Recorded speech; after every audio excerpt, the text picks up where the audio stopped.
ഫെബ്രുവരി 26-ന് ശിവരാത്രി. ആ ശിവരാത്രിയോടനുബന്ധിച്ച് ഉത്സവങ്ങൾ നടക്കുന്നു. ആ ശിവരാത്രിയോടനുബന്ധിച്ച് ആഘോഷങ്ങൾ നടക്കുന്നു. ആഘോഷങ്ങളുടെ അവസാനം ഉണ്ടാവുന്നത് എന്താ ഉണ്ടാവുക? ആഘോഷങ്ങളുടെ അവസാനം സന്താപമല്ലാതെ വേറൊന്നും ഉണ്ടാവില്ല. ആഘോഷിക്കുന്ന നിമിഷം, നിങ്ങളൊരു സിനിമ കാണുന്ന സമയത്ത് എന്താ ഉണ്ടാവുന്നത്?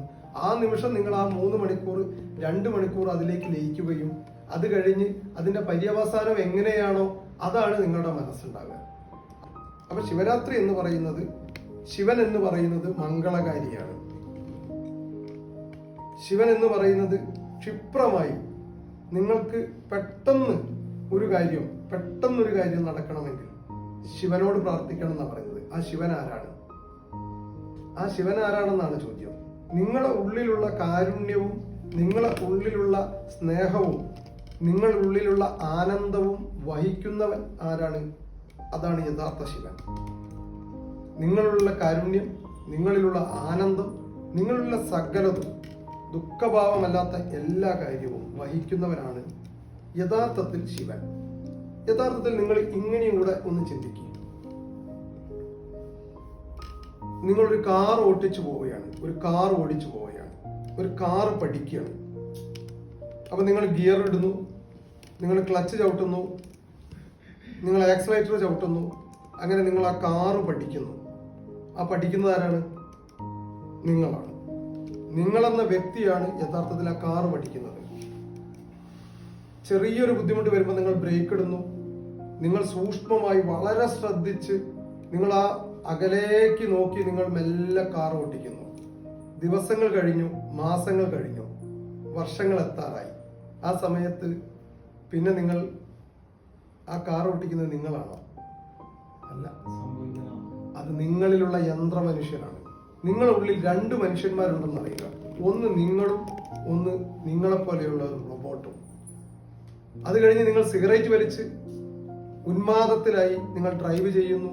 നിങ്ങളുടെ കാലുകൾ പോകുന്നത് നിങ്ങൾ അറിയുന്നില്ല, നിങ്ങളുടെ കൈകൾ ഉണ്ടാവുന്നത് നിങ്ങൾ അറിയുന്നില്ല.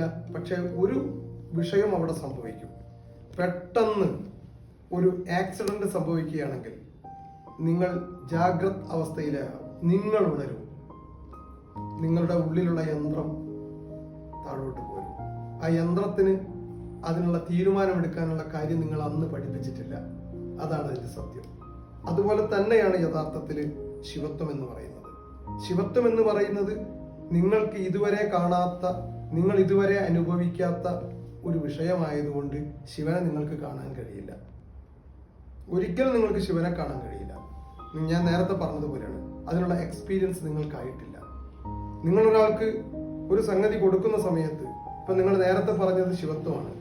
അവിടെ ഞാൻ കണ്ടത് ഒരു ഓലപ്പുരയും അതിനു മേലെ ഒരു പ്ലാസ്റ്റിക് ഷീറ്റും ഇട്ട ഒരു വീട് ഞാൻ കണ്ടു. അവർക്ക് നമ്മൾക്ക് എന്തെങ്കിലും ചെയ്യാൻ പറ്റണം. ഒരു 80 വയസ്സുള്ള ഒരു സ്ത്രീ അവിടെയുണ്ട്. അവരെ ഒരാൾ പറ്റിച്ചതാണ് എന്ന് പറയുമ്പോൾ ആ പറയുന്ന വ്യക്തിയിലുള്ള ശിവത്വം പുറത്തേക്ക് വരികയാണ്. ആ ശിവനെ നമുക്ക് കാണാൻ കഴിയും. ഞാൻ എൻ്റെ കണ്ണുകൊണ്ടൊരു ശിവനെ കണ്ടു. എല്ലാ ആളുകൾക്കും കണ്ണുകൊണ്ട് ശിവനെ കാണാൻ കഴിയില്ല. ശിവനെ കാണുന്നത് സത്യത്തിൽ കണ്ണുകൊണ്ടല്ല, യഥാർത്ഥത്തിൽ മനസ്സുകൊണ്ടാണ്. ഇതാണ് ശരിക്കും ശിവരാത്രി. അപ്പൊ ശിവത്വം അനുഭവിക്കണമെങ്കിൽ നമ്മുടെ ഉള്ളിൽ ഈ വാസനകൾ ഉണ്ടാവണം. അപ്പോഴാണ് നിങ്ങളൊരു ഒഴിഞ്ഞ പാത്രമാകുമ്പോഴേ ശിവത്വത്തിലേക്ക് നിങ്ങൾക്ക് എത്തിച്ചേരാൻ പറ്റുള്ളൂ. നിങ്ങളിലേക്ക് നിറച്ചു തരണമെങ്കിൽ നിങ്ങൾ ശൂന്യമായിരിക്കണം. ശിവരാത്രി നിങ്ങൾ ശൂന്യമായിരിക്കാൻ വേണ്ടിയിട്ടാണ്. ഒരു പാത്രം, നിങ്ങളൊരു ഭിക്ഷക്കാരനാണ് യഥാർത്ഥത്തിൽ.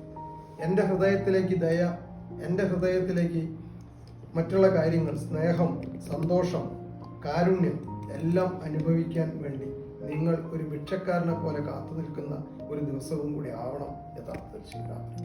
അതാണ് ശിവരാത്രി എന്ന് പറയുന്നത്.